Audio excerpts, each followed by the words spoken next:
Today we're going to be going over 20 tips and tricks for brand new Helldivers. So let's hop right into this. Blue stratagems land exactly where you throw them. So if they stick to an enemy or stick to an ally, they will actively follow that target until they crash in. This can be really useful for throwing stratagems at particular enemies, or if you have a stratagem attached to you, let's say you're using the shield backpack, it gives you a chance to potentially drop the shield backpack before you would get hit.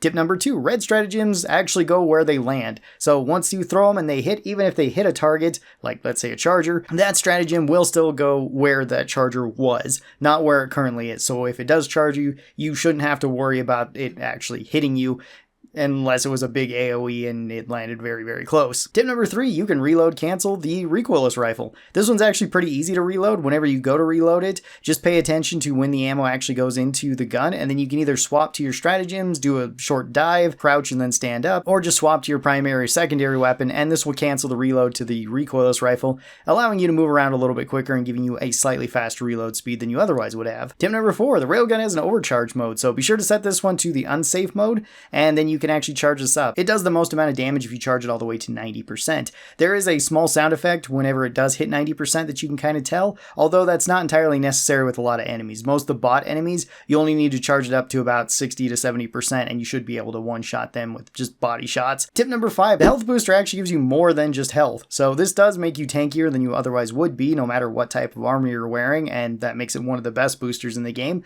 But on top of that, it actually affects so many more things, as this also affects damage over time effects. So like if you're burning yourself thanks to the laser weapons, at least with the double-edged sickle, you'll actually take less damage from this. This also applies if you happen to get your chest crippled where you would normally be bleeding out. The health booster actually rounds down the damage, and that's kind of how damage is always rounded in Helldivers. It's always rounded down. So if you're taking low amounts of damage, the health booster just helps you out even more. Tip number 6, the stamina booster also gives more than what it says. So the stamina booster says that you'll have faster stamina recovery, which is true. However, you will also have bonus movement speed with this. So that's pretty awesome. This goes for every single armor, with the exception of the lightest amount of armor. I imagine that's because you're basically already set to the engine cap of what the speed is, so you can't really get any faster than this. But the stamina booster does give you more bonuses than you would otherwise think. Tip number 7, gas strikes can knock out the Illuminate ships. This can actually work for a couple different stratagems. Basically anything that actually has a projectile that hits with it can immediately knock out the Illuminate ships, and you don't even need to take the shield off of it, making the gas strike even better against the Illuminate than it already is, which is already quite good. Tip number 8, weapon swapping for the Eruptor. The Eruptor has a pretty slow animation, but you can speed it up a little bit, or at least get in extra shots if you're swapping back and forth to either a stratagem so that you can cycle the bolt, or just get out of the bolt cycle animation a little bit faster, or swap to your secondary and take a couple shots. This is even faster if you do it with the gunslinger armor. Tip number 9, the launching plants. You've probably been knocked down by these plants on different planets, and they can be kind of annoying. However, you can also use these to launch yourself away to potential safety. They kind of just fling you wherever. They're very fun for the ragdolls though. Tip number 10, be sure to always dive. Dive reduces damage by basically everything, especially explosives, but if you're diving, then you're just less likely to get hit anywhere that may actually kill you. So chaining dives together can actually be really good for getting out of bad situations. Tip number 11, you can two-shot the Hulk with the AMR. Be sure to aim for the eye in order to do this, unless you're hitting it in the back, in which case it may take a few more shots. The anti-material rifle can also do damage to its arms too, as well as everywhere else, since it has heavy armor pen. The easiest way to do this is take flashbangs, throw a flashbang at the Hulk, and then just snipe it in the eye twice and it kills it instantly. Tip number 12, you don't want to spend your money at the superstore, like your actual money. You can farm super credits throughout missions. They can be found at various locations. I have a whole video talking about this, so I'd highly recommend you check that one out. Basically, I'd recommend that you play on the difficulty 1 setting. Make sure that you take something that can open up crates, like the anti-material rifle, the grenade launcher, or any of the secondaries like the grenade pistol or the equilibrium that can open up crates. There's a couple other weapons that can do that too. And make sure you take something like the jump pack,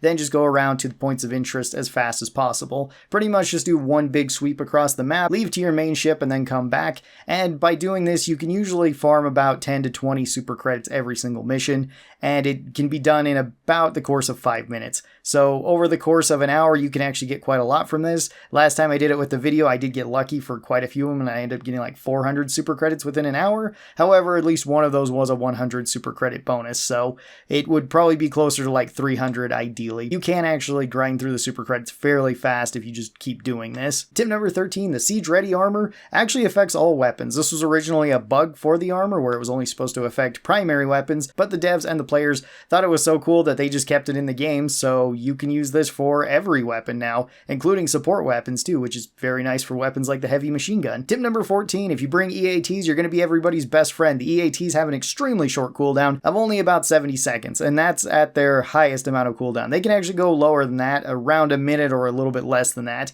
and you can call these in all the time. They are very powerful weapons. They can one-shot most enemies in the game, almost every enemy besides like the factory strider, at least with good hit placement, and you get 2 of these every single time that they're called in. They are fantastic as well as they're unlocked at level 3. I think one of the best support weapons that you could possibly bring. Tip number 15, the laser weapons have unlimited ammo so long as you don't overheat them, although currently there is a bug that allows you to have truly infinite ammo with them. But even if that bug wasn't in the game, you can still have unlimited ammo with the laser weapons. Just make sure that you're not using them so much that it burns out the heatsink. There's usually indicators on the gun and sound effects whenever you get to this point, and simply swapping off of these and waiting for them to cool down does help quite a bit. Tip number 16, the walking barrage always has a set pattern, where this one will go in a straight line, firing 1 round at a time, going from left to right, and you can walk this towards objectives. This has probably the longest effective range out of any of the stratagems, so if you're going to be using this, you can use it from a very far distance away. Tip number 16, the Eagle Strafing run also always goes in a straight line, so throwing this out directly in front of you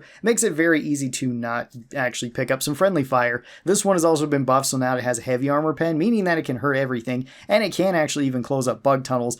Although it's not very consistent at that, it is more consistent in knocking out structures though, like the bot structures or even the Streaker's Nest, so be sure to be using the Eagle's Airstrike as often as possible since it comes up pretty quickly. Tip number 18, if you want better placement of your grenade, at least some of the more sticky grenades like the thermite grenade, be sure to angle your grenade so that you throw it so that it sticks to them. This is usually aiming a little bit to the left of the enemy where you throw it. This can also be useful for the throwing knives too, as they do kind of wind off a little bit to the right. Tip number 19, the Riot Shield is incredibly strong against bots. It's actually quite strong in general right now. Since it got buffed, now it can also affect melee. So if you have the shield on your back, this can protect you from any sort of small arms fire, as well as it can also protect you against even some of the larger hits, so that's pretty nice. If you do get hit too much with this, you can potentially lose your Riot Shield, so you may need to pick this up later. But on top of that, if you're aiming with a one-handed weapon, your person will place this out in front of them, and bots especially have a hard time dealing with this. And then tip number 20, if you didn't bring a support weapon, or if your support weapon is on the other side of the map because you died, be sure to be looking for them. You can find these at points of interest, as well as there are plenty of places, especially around the city maps,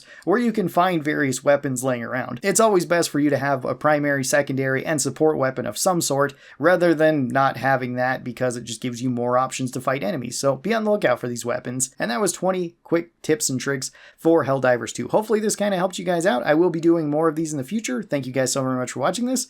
And be sure to leave any of your tips down in the comments below. I'd love to hear them. I hope you guys have a great rest of your day, and I'll talk to you next time. Bye-bye, everybody.